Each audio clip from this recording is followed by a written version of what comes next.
నమస్కారం, వార్తలకు స్వాగతం. ముందుగా ముఖ్యాంశాలు.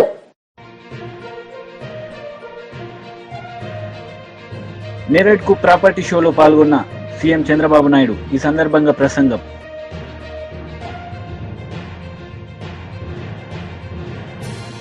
మాజీ మంత్రి Botsa Satyanarayana press meet. TDP నేతలపై ఫైర్.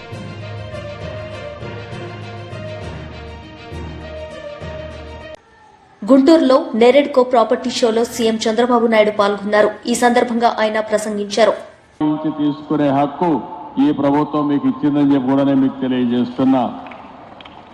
ఈరోజు ఇక్కడ చూసినప్పుడు ఈ సంస్థ కూడా 1995లో ఏర్పాటైంది. ఆ సంవత్సరం నేను హైదరాబాద్లో మొట్టమొదటిసారిగా ముఖ్యమంత్రిగా నిర్మాణ రంగాన్ని కూడా ప్రారంభించాం, డెవలప్మెంట్ స్టార్ట్ చేశాం. అక్కడి నుంచి అంచెలంచెలుగా పెరిగింది. ఈరోజు ఇంకొక పక్కన మనం చూస్తే రియల్ ఎస్టేట్ రంగం 7.3% ఈరోజు జీడిపిలో ఉంది. ఇది 2047కి 20% పెరుగుతుందని, $5.8 ట్రిలియన్ ఆర్జిస్తుందని చెప్పి కూడా ఒక ఎస్టిమేట్ తయారు చేశారు. ఒక విషయం మనం గుర్తుపెట్టుకుంటే, అన్ని రంగాలు అభివృద్ధి చేస్తే అల్టిమేట్గా ప్రజల జీవన ప్రమాణాలు పెరగాలంటే నిరంతరం నిర్మాణ రంగం అభివృద్ధి అవుతూనే ఉంటుంది. ఒక ఇల్లు కడతాం, డబ్బులు వస్తాయి, మళ్ళా కొట్టేసి ఒక ఇల్లు కట్టే పరిస్థితికి వస్తారు. అంటే ఎవరైనా సరే ఈ సివిలైజ్డ్ వరల్డ్లో, ఒక నాగరిక ప్రపంచంలో నిర్మాణం అనేది కంటిన్యూగా జరుగుతుంది. ఏ సొసైటీ అయితే బాగా అభివృద్ధి అవుతుందో అక్కడ ఈ డెవలప్మెంట్ అనేది అనునిత్యం కూడా ముందుకు పోయే పరిస్థితి వస్తుంది. ఈరోజు ఇక్కడ చూస్తే నేరేడ్కో కూడా ఒక పక్క క్రీడా ఉన్నారు, ఒక పక్క క్రీడా ఉంది, ఇంకో పక్క నేరేడ్కో ఉంది. మీరిద్దరు కూడా బ్రహ్మాండంగా పనిచేస్తున్నారు. ఇద్దరూ కలిసి ఎప్పటికప్పుడు నిర్మాణ రంగాన్ని అభివృద్ధి చేయడానికి మీరు ముందుకు రండి.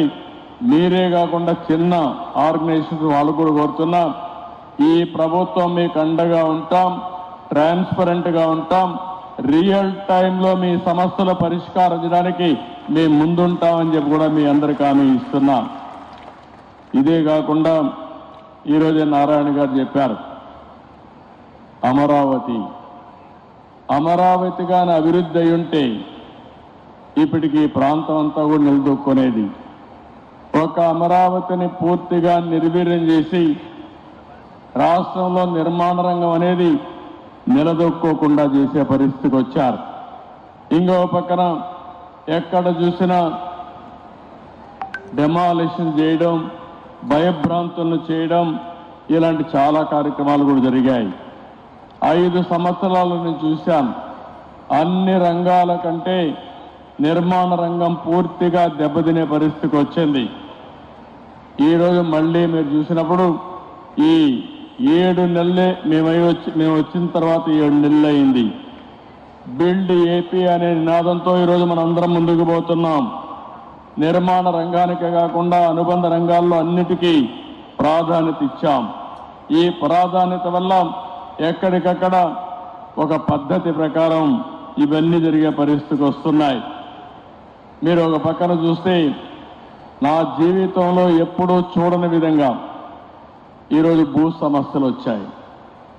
నాకు వచ్చే 100 పిటిషన్లు వస్తే అందులో 60-70 ల్యాండ్ రిలేటెడ్ సమస్యలే వచ్చాయి. రికార్డ్స్ తారుమారు చేశారు, భూ కబ్జాలు చేశారు, ఒకరి భూమిని ఇంకొకరు రాహించారు.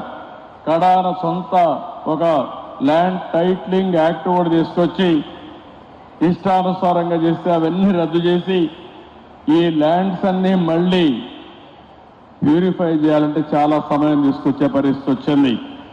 నేను మిమ్మల్ని అందరూ కూడా నిర్మాణ రంగంలో ఉన్నారు కాబట్టి ఇప్పుడే తిరుపతిరావు గారు కానీ మీ వాళ్ళందరూ చెప్పారు, ఒక మాట చెప్పారు, మేము తప్పు చేయం, ఎవరైనా మాలో తప్పు చేసే వాళ్ళు ఉంటే గట్టి చర్య.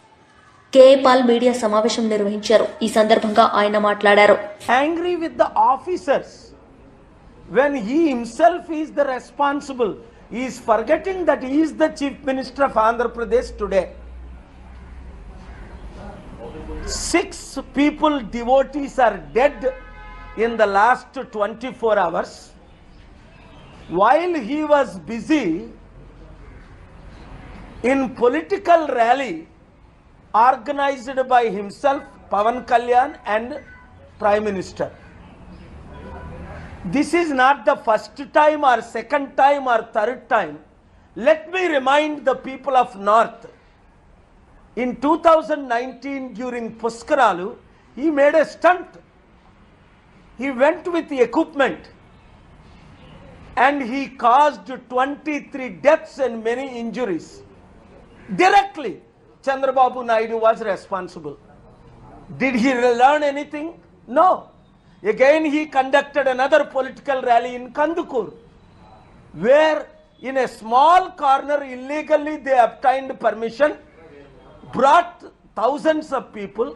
Immediately there itself, 8 people were dead on December 29th, 2022. Again, within 3 days, same similar rally at Guntur. Within 3 days, I don't understand how the police gave permission. I went there. Again, 3 people were dead. Then again, illegally they conducted a rally where Tarak Ratna, heartbreaking story this is, in July 2023, died in a miserable way and they try to cover up. If the list goes on, and yesterday and day before yesterday, when 6 people died, why 6 people died at Tirupati temple? It is a clear evidence. It is the pure negligence of Chandrababu Naidu as a chief minister. Number 1, they were busy conducting political rally, bussing thousands of police to Visakhapatnam. And what they were doing? Praising each other, forgotten all the promises they have given to the people of Andhra Pradesh. Unemployment skyrocketing, debt 13 lakh crore, farmers committing suicide, women committing suicide. More important is steel plant being sold. Chandrababu Naidu, Pavan Kalyan, Narendra Modi 2014 gave a promise, special status for Andhra Pradesh. They have forgotten that, which is beneficial to 6 crore people. Instead, they are not ashamed. Chandrababu Naidu, Pavan Kalyan are not ashamed, praising each other, forgetting people's promise. Wherever Chandrababu Naidu, death is following. Does he need to be a politician at age 75? Narendra Modi ji on September 17th is planning to resign because that's what RSS is calling for, BJP is calling for. But Chandrababu Naidu is much older than Narendra Modi. When Supreme Court judges are not allowed after age 62 to 65, smartest people in India are IAS, IPS, IRS, IFS are not allowed after 62. Why these politician old guys should continue after 75? Are they not ashamed? మాజీ మంత్రి Botsa Satyanarayana media సమావేశం నిర్వహించారు. ఈ సందర్భంగా పలు అంశాలపై ఆయన మాట్లాడారు. తిరుపతిలో జరిగిన ప్రభుత్వ అసమర్థత వలన, నిర్లక్ష్యం వలన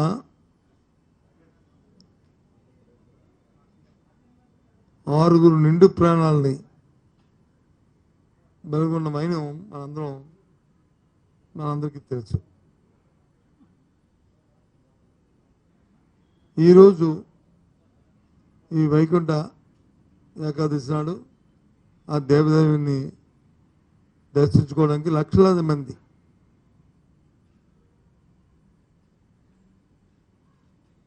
ఈ సృష్టి పుట్టిన దగ్గర నుంచి కూడా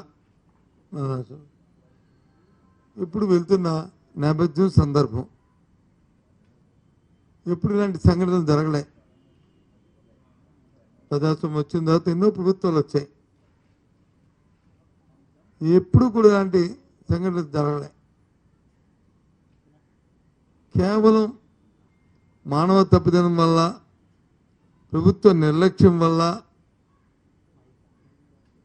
వాళ్ళ తాలూకు అనాలోచితమైన దురుద్దేశాల వల్ల జరిగిన కార్యక్రమం ఇది. 6 చనిపోవడం, 40 మంది క్షతగాత్రులు అవ్వడం నిజంగా చాలా బాధాకరమైన అంశం ఇది విషయం. అయినప్పటికీ నేను చూసాం, ముఖ్యమంత్రి గారు వెళ్ళారు, వారితో పాటు వారి తాలూకు బృందం, మంత్రులు ఒక 6 మంత్రులు, వారితో పాటు వారి డిప్యూటీ ఉప ముఖ్యమంత్రి మరి బృందం అంతా కూడా వెళ్ళి వారు ప్రత్యక్షంగా పరోక్షంగా చూశారు. వారి మాటలు కూడా విన్నాం. వారు చెప్తుంది ఒక విషయం ఏంటంటే, ఈ జరిగిన సంఘటన అంతటినీ దేవస్థానం బోర్డు అధ్యక్షుడు ఉన్నారు, వారు అంటారు ఈ దైవ నిర్ణయం అని అంటారు. సరే నాకు ఏమనాలో అర్థమాలే.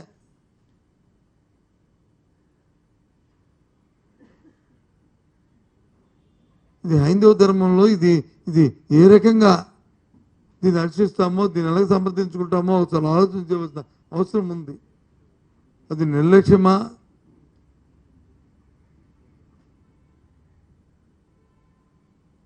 ఈ కార్యక్రమం నాకు అర్థం అవ్వలే. అసలు నేను సూటిగా ఈ ప్రభుత్వాన్ని ప్రశ్నిస్తున్నాను. ఎంతసేపు నిన్న చూస్తున్నాను ముఖ్యమంత్రి గారి తాలూకా ఆయన తాలూకా ఆహాలు భావాలు, వాళ్ళతో మాట్లాడిన విషయాలు, ఆ సందర్భాలు, వాళ్ళ దగ్గర నుంచి తెలుసుకుంటున్న విషయాలు, తిరిగి మీరు వ్యక్తపరుస్తున్న అభిప్రాయాలు అన్నీ కూడా చూశా. లక్షలాది మంది భక్తులు వచ్చి ఈ రోజున అక్కడికి వస్తారు, దేవుని దర్శించుకుంటారు. ఈ రోజు నుంచి వాళ్ళు నిన్న మొన్నటి నుంచే తిరుమలకు వచ్చి దానికోసం కాచుకొని ఉంటారు అనే విషయం ముందు నుంచి తెలిసిన విషయమే కదా. అసలు ప్రభుత్వం తరఫున ఎప్పుడైనా ఒక రివ్యూ అని చేశారా దీని మీద? ప్రభుత్వం తరఫున ఒక సమీక్ష అనేది జరిగిందా? ఎందుకు అడుగుతున్నా అంటే, ప్రభుత్వం తరఫున జరిగిందా అని బోర్డుకున్న పరిమితి చాలా పరిధి తక్కువ. వాళ్ళ పరిధిలో ఒక కలెక్టర్ కానీ, ఒక ఎస్పీ కానీ, ఒక డిఐజీ కానీ, లేదు ఒక మెడికల్ అండ్ హెల్త్ ఆఫీసర్ కానీ. మాజీ మంత్రి అంబటి రాంబాబు మీడియా సమావేశం నిర్వహించారు. ఈ సందర్భంగా పలు అంశాలపై ఆయన మాట్లాడారు. అక్కడ ఉన్నటువంటి టీటీడీ ధర్మకర్తలు, టీటీడీ బోర్డు సభ్యులు ఎంత చక్కగా గొప్పగా దాన్ని చూసుకుంటున్నారు పవిత్రంగా అనేటువంటి మాట అనేక సందర్భాల్లో మనం వింటూ వస్తున్నాం. అలాంటి అత్యంత పవిత్రమైన, ప్రపంచంలో గొప్ప దేవాలయాల్లో ఒకటి అయినటువంటి తిరుమల తిరుపతి దేవస్థానంలో ఏదైనా చిన్న విషయం జరిగినా అది చాలా ఇబ్బందికరంగా మనము భక్తులు ఫీల్ అవుతాం. దురదృష్టం, ఊహకందనేటువంటి అంశం, మొన్న తిరుమల తిరుపతి దేవస్థానానికి సంబంధించినటువంటి వైకుంఠ ఏకాదశి సందర్భంగా వైకుంఠ ద్వార దర్శనానికి భక్తులు వెళ్లేందుకు టోకెన్లు జారీ సందర్భంగా తొక్కిసలాట జరగటం, 6 భక్తులు మరణించటం, అనేక మంది అస్వస్థులు కావటం అనేది చాలా పెద్ద విషయం. ఇది ప్రభుత్వాలు, ప్రజలు, భక్తులు, దేశంలో ఉన్న ప్రతి వారు కూడా చాలా సీరియస్గా తీసుకోవలసినటువంటి అంశం. ఇలాంటి అంశాలు మళ్ళా తిరిగి శ్రీ శ్రీ శ్రీ శ్రీ ఏడుకొండల స్వామి వారి సన్నిధిలో జరగకోకుండా అన్ని జాగ్రత్తలు మనం తీసుకోవాల్సినటువంటి పరిస్థితులు ఉన్నాయని ఈ సందర్భంగా నేను మనవి చేస్తున్నా.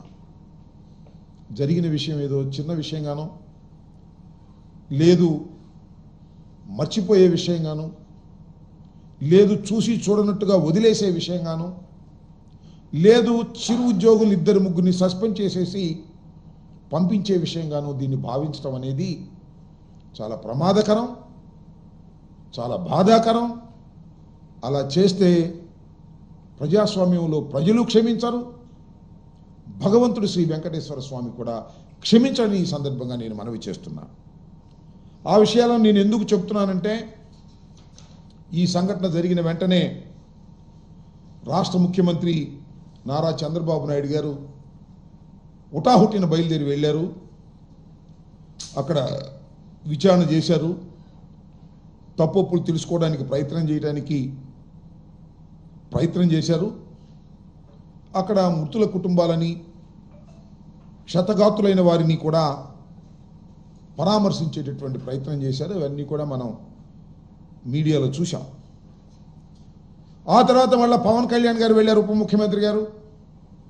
ఆయన కూడా పరామర్శించారు, ఆయన కూడా మీడియాతో మాట్లాడారు. తరువాత ప్రధాన ప్రతిపక్ష నాయకులైనటువంటి జగన్మోహన్ రెడ్డి గారు కూడా ఆ తర్వాత వెళ్ళారు. అక్కడ పరామర్శించి పలకరించి వచ్చారు. ఎవరి స్టేట్మెంట్స్ వారు ఇచ్చారు. ఫైనల్గా చంద్రబాబు నాయుడు గారు ఆయన ప్రకటించింది ఏమిటంటే, 2 బాధ్యుల్ని చేస్తూ డిఎస్పి రమణ కుమార్ అని ఒక డిఎస్పిని, గోశాల డైరెక్టర్ హరినాథ్ రెడ్డిని, వీళ్ళిద్దరిని ఈ సంఘటనకి బాధ్యులు అని చెప్పి 2 సస్పెండ్ చేశారు. సరే, కొన్ని పత్రికలు రాశాయి, వారికి సంబంధించిన పత్రికలు అద్భుతంగా స్పందించారు, తక్షణమే యాక్షన్ తీసుకున్నారు. 2 బీజేపీ లీడర్ మీడియా సమావేశం నిర్వహించారు. ఈ సందర్భంగా ఆయన మాట్లాడారు. ఈ ప్రభుత్వం ఇష్యూస్ అన్నిటి కూడా లాస్ట్ ప్రభుత్వం 10 సంవత్సరాలు, ఈ సంవత్సరం లాస్ట్ 1 ఇయర్ నుంచి కూడా టీచర్ల విషయంలో ఎవరు ఒక ఇష్యూని కూడా సార్ట్అవుట్ చేయకుండా అన్ని పెండింగ్ పెట్టారు. అవన్నిటి మీద మనము పోరాటం చేసి వాళ్ళకి సొల్యూషన్ వచ్చే విధంగా సెంట్రల్ గవర్నమెంట్ తరఫున ప్రెషర్ తీసుకొచ్చి ఇక్కడ కిషన్ రెడ్డి గారి నాయకత్వం కానీ బండి సంజయ్ గారి నాయకత్వంతో వాళ్ళ సపోర్ట్ తీసుకొని స్టేట్ గవర్నమెంట్ కూడా పర్సూ చేసి ఆ ఇష్యూస్ను ఒక్కొక్కటి ఏ విధంగా రిజాల్వ్ చేయాలనేది మెయిన్ ఉద్దేశము. ఇప్పటికే చాలామంది టీచర్లు అందరితో కూడా మాట్లాడుతున్నాము. చాలామంది అందరూ సపోర్టు చేయడానికి రెడీగా ఉన్నారు. నేను నా వంతుగా ఈ 94 నుంచి విద్యా సంస్థను నడుపుతున్నాము.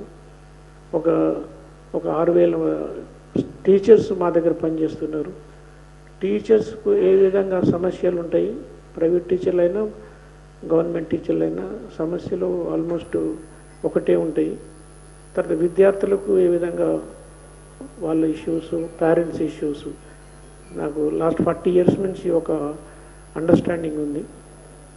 ఈ అండర్స్టాండింగ్ను ముందుకు పెట్టుకొని ఆ ఇష్యూస్ అన్నిటినీ ఏ విధంగా మంచి స్టూడెంట్స్ను తయారు చేస్తూ వారికి సంబంధించిన టీచర్లందరికీ వాళ్ళ సమస్యలు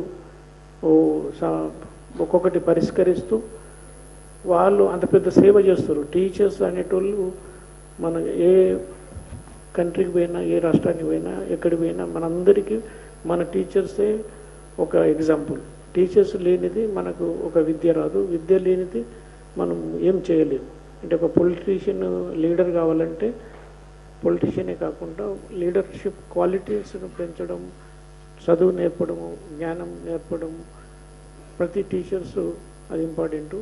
ఎట్లయితే మన టీచర్స్లో మన డాక్టర్ సర్వేపల్లి రాధాకృష్ణన్ కానీ, అబ్దుల్ కలాం గారు కానీ, మీరు ఎవరికి చూసినా కానీ వాళ్ళు ఒక గ్రేట్ ఎగ్జాంపుల్స్. అందులో భాగంగానే మన టీచర్స్ కూడా వాళ్ళకు సరైనంత సమయం ఇచ్చేస్తూ ప్రతి ఒక్కరూ కొంతమంది స్టూడెంట్స్ను మంచి పౌరులుగా చేస్తున్నారు. నేను కూడా విలేజ్లో ఒక నార్మల్ ప్రైమరీ స్కూల్, అంటే మా విలేజ్లో ఓన్లీ క్లాస్ 3rd వరకు ఉండే.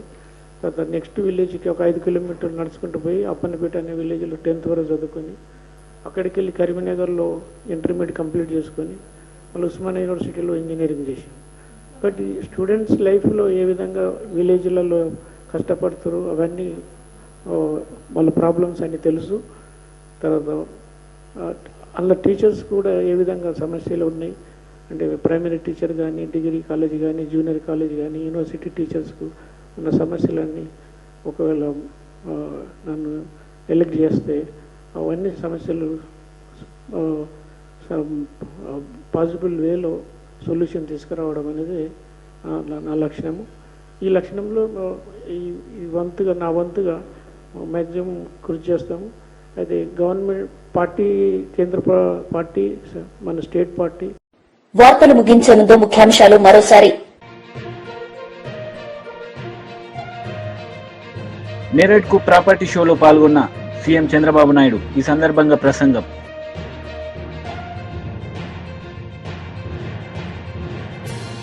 మాజీ మంత్రి Botsa Satyanarayana press meet. TDP నేతలపై ఫైర్.